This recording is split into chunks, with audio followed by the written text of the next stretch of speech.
8 மாசமாக இருக்கிற பொண்டாட்டியோட பாவம் கஷ்டப்படுறாருன்னு சொல்லி அங்கங்கே வேலை வாங்கி கொடுத்தா ஒத்த எழுத்து மிஸ்டேக்லேயே நம்மளை அடி வாங்க வைக்கிறான் ஐயா. இப்போ வேலை இல்லாமல் என்ன செய்கிறான்னு அப்படியே ஒரு எட்டு பார்த்துட்டு போவோம். ஆமாம், அப்பாடா அவன் வீட்டுக்கு வந்தாச்சு. காலிங் பெல் அடிப்போம். என்னது காலிங் பெல் அடித்தா சத்தம் கேட்க மாட்டேங்குது. சரி கதவை தட்டுவோம். அப்பாடா கதவை திறந்துட்டான். வாங்க. ஏயா காலிங் பெல் என்னாச்சு? கலட்டி வச்சுருக்கேன். ஏன் ரிப்பேரா? கடங்காரங்க தொல்லை தாங்க முடியல. ஒழுங்கா ஒரு இடத்துல வேலை பார்த்தாதானே நல்லா இருக்க முடியும். அங்கங்கே மிஸ்டேக் பண்ணிக்கிட்டு இருந்தா இப்படி தான் கஷ்டப்படணும். ஏன் நிற்கிறீங்க? உட்காந்துட்டே பேசுங்க. என்னப்பா ஓலப்பாயை எடுத்து போடுற? ஷோபா சேரு இதெல்லாம் எங்கப்பா? விற்றுட்டேன். என்னது வித்துட்டியா?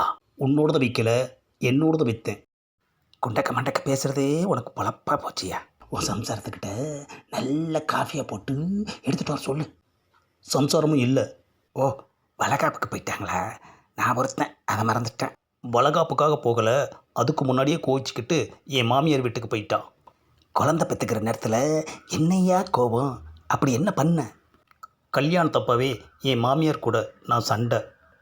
அதான் தெரியுமேயா, விஷயத்துக்கு வா. என் பொண்டாட்டி மாசமானது அவங்களுக்கு தெரியவே தெரியாது.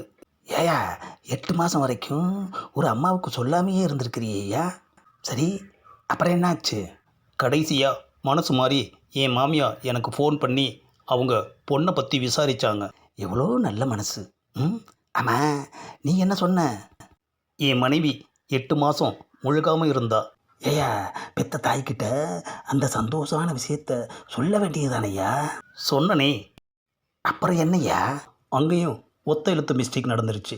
ஆஹா, ஒருத்தரையும் விட்டு வைக்க மாட்டேங்கிறானே ஐயா. அப்படி என்னையா மிஸ்டேக் பண்ண?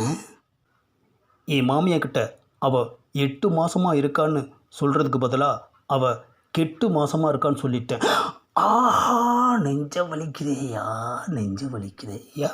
நாரப்பய முக்கியமான இடத்துல எல்லாம் ஒத்த எழுத்து மிஸ்டேக் பண்ணி சாவடிக்கிறான் ஐயா. ஏயா மனுஷனாயா நீ? பெத்த தாய்கிட்டையே பொண்ணை பற்றி இப்படி சொல்லியிருக்கியே, எந்த பொண்டாட்டி தான் சும்மா இருப்பா? நான் என்னமோ புதுசாக வேணும்னு செஞ்ச மாதிரி நீங்களும் பேசுகிறீங்களே.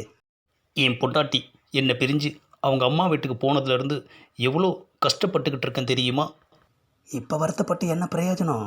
ஒரே ஒரு எழுத்து மிஸ்டேக்கில் பொண்டாட்டியவே பிறந்த வீட்டுக்கு அனுப்பிட்டியேயா. சரி கவலைப்படாத, நான் போய் பஞ்சாயத்து வச்சு சமாதானம் பண்ணுறேன். இனிமேலாவது இடம் பொருள் ஏவல் பார்த்து மிஸ்டேக் பண்ணியா? உன்னை பார்க்க வந்தது நல்லதா போச்சு. சரி நான் கிளம்புறேன்.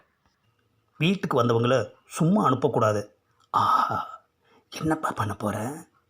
கொஞ்சம் இருங்க, ஆன்லைனில் சாப்பாடு ஆர்டர் பண்ணுறேன். ஆஹா, என்னது அவன் இஷ்டத்துக்கு ஆர்டர் பண்ணுறான்?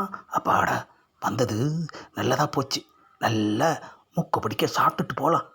ஏப்பா நீ எவ்வளோ வேதனையில் இருந்தாலும் மற்றவங்களோட வயிற்று பசியை தெரிஞ்சுக்கிற பாரு, அதுவே பெரிய விஷயம். 1 hour later. அப்பாடா சாப்பாடெல்லாம் வந்துருச்சு. இந்தாங்க பில்லு. என்னது பில்லா? பில்லா இல்லை, பில்லு. ஏப்பா என்கிட்ட ஒரு வார்த்தை கேட்டுட்டு ஆர்டர் பண்ணியிருக்க கூடாது? அதான் சொன்னனே, வீட்டுக்கு வந்தவங்கள சும்மா அனுப்பக்கூடாதுன்னு. ஆஹா, அதுக்கு அர்த்தம் செலவு பண்ண வச்சு அனுப்புகிறதா? புதுசாக இருக்கேயா. ஆசையாக நலம் விசாரிக்க வந்தா 1000 ரூபாய்க்கு வேட்டு வச்சுட்டானே ஐயா. இந்த பதிவை லைக் பண்ணுங்கள், ஷேர் பண்ணுங்கள், மறக்காமல் சப்ஸ்கிரைப் பண்ணுங்கள்.